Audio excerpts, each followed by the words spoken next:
قول نمبر 131 دنیا کی ستائش۔ بسم اللہ الرحمن الرحیم۔ ایک شخص کو دنیا کی مذمت کرتے ہوئے سنا تو فرمایا، اے دنیا کی مذمت کرنے والے اور اس کے فریب میں مبتلا ہو کر اس کے محملات سے دھوکہ کھا جانے والے، تو اسی سے دھوکہ بھی کھاتا ہے اور اسی کی مذمت بھی کرتا ہے۔ یہ بتا کہ تجھے اس پر الزام لگانے کا حق ہے یا اسے تجھ پر الزام لگانے کا حق ہے؟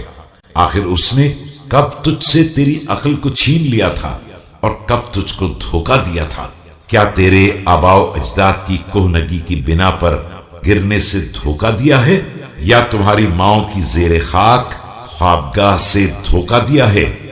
کتنے بیمار ہیں جن کی تم نے تیمارداری کی ہے اور اپنے ہاتھوں سے ان کا علاج کیا ہے اور چاہا ہے کہ وہ شفا یاب ہو جائیں، اور اطباء سے رجوع بھی کیا ہے اس صبح کے ہنگام جب نہ کوئی دوا کام آ رہی تھی اور نہ رونا دھونا فائدہ پہنچا رہا تھا، نہ تمہاری ہمدردی کسی کو فائدہ پہنچا سکی اور نہ تمہارا مقصد حاصل ہو سکا اور نہ تم موت کو دفع کر سکے۔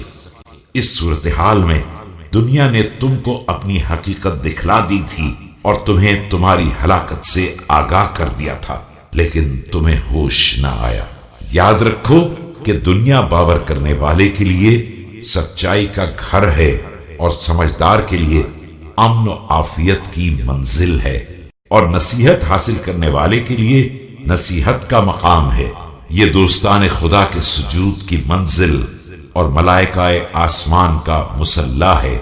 یہیں وحی الہی کا نزول ہوتا ہے اور یہیں اولیاء خدا آخرت کا سودا کرتے ہیں، جس کے ذریعے رحمت کو حاصل کر لیتے ہیں اور جنت کو فائدے میں لے لیتے ہیں۔